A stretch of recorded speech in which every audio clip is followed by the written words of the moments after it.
আসসালামু আলাইকুম বন্ধুরা, কেমন আছেন আপনারা? আপনারা যে রিংনেকের খাবারটা কেনেন বা খাবারটা নেন, আমি কখনো দোকান থেকে খাবার কিনি না। আগে হয়তো কিনতাম বা নিতাম।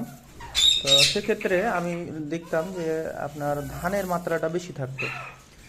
আর আমি যেটা নিজে থেকে বানাই, এটা হচ্ছে রিংনেক, শানকুনোর, কুনোর, তারপরে Alexander, even grey parrot, Amazon parrot, এদেরকেও দেওয়া যায়।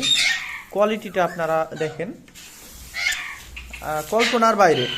যে আমার এই এতে দেশি সূর্যমুখী, বিদেশি সূর্যমুখী, তারপরে আছে ভুট্টা, আবার সাথে পপকর্ন এর সাথে অ্যাড করা আছে, কুসুম বীজ, বাজরা, সাদা বাজরা, লাল বাজরা, ঘাসের বীজ, আবার আছে মোটা ধান, গম, বার্লি, তারপরে হচ্ছে ইন্ডিয়ান যে বাদাম, ইন্ডিয়ান বোল্ডার বাদাম আমরা যেটা বলি, থাই বাদাম, ইন্ডিয়ান বাদাম আছে।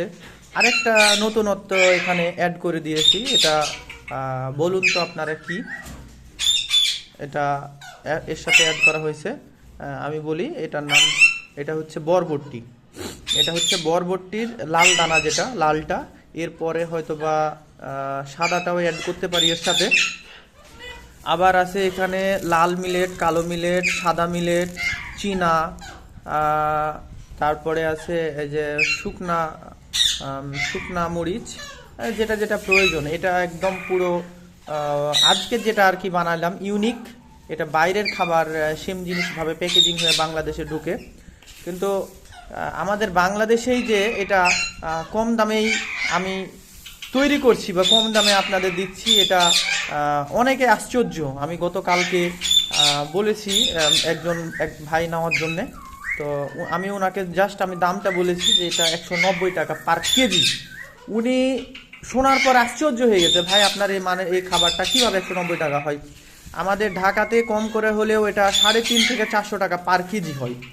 আমি বলছি ভাই, আমি তো আর হচ্ছে যে এটা নিয়ে লাভের কোনো প্রয়োজন নাই, আমি শুধু জাস্ট বানাই, আমি আমার পাখিগুলোকে প্রোভাইড করি। আর আমি আপনাদেরকে হয়তোবা বন্ধুত্বের খাতিরে বা পরিচয়ের খাতিরে আমি হয়তো দিচ্ছি বা দিতে পারি, হয়তো কিছু একটা লাভ হয়, যেটা থেকে আমার পাখিগুলোরও হয়ে যায় ওই লাভটা থেকে। এই তো আর কি। তা আমি যেটা করি ওটা হচ্ছে যে সব সময় একদম পরিষ্কার করে, নেট অ্যান্ড ক্লিন করে, যে প্রথমে এটাতে ঝাঁকাতে নিয়ে ঝেড়ে নিই। ঝেড়ে নেওয়ার পরে আবার হচ্ছে যে এতে কুলা দিয়ে ঝাড়তে হয়, আবার রোদ্রে দেওয়া লাগে। তো রোদ্রে দেওয়ার পরে নিয়ে আসার পরে ঝাড়া হয়েছে। তো অনেকগুলো নষ্ট হয়, নষ্ট বলতে এগুলো ময়লা আর কি। দেখেন আপনারা, একদম নেট অ্যান্ড, বর্তমান যেগুলো পাওয়া গেছে একদম নেট অ্যান্ড ক্লিন, আর কোয়ালিটি একদম 100 বাদাম, বাদাম, তারপরে ভুট্টা, সূর্যমুখী, কুসুম ফুল, তারপরে আপনার দানাদার মিলেট, বিভিন্ন কালারের মিলেট, সবটাই এখানে বিদ্যমান। ধানের মাত্রা তুলনামূলক কম। আর আমি দোকান থেকে কিনে খাওয়াই না, একটাই কারণ, ওটা হচ্ছে যে ওদের ধানটা অতিরিক্ত থাকে ভেতরে। আপনি উপরে, শুধু উপরই না, একদম নিচ থেকে তুলে দেখেন, এই যে দেখেন, সবই একদম নিচ থেকে শুরু করে, এই যে নিচে হাত ঢুকাইলাম, এই যে দেখেন একদম নিচ থেকে উপর পর্যন্ত পুরো কোয়ালিটি দেখছেন। যেহেতু আমি নিজেই আমার পাখিগুলোকে প্রোভাইড করি, অতএব যে যখন দেখবেন যে নিজে থেকে খাবার প্রোভাইড করবে, অতএব তার পশু পাখিকে সে কখনো নর্মাল খাবার বানাইতে পারবে না।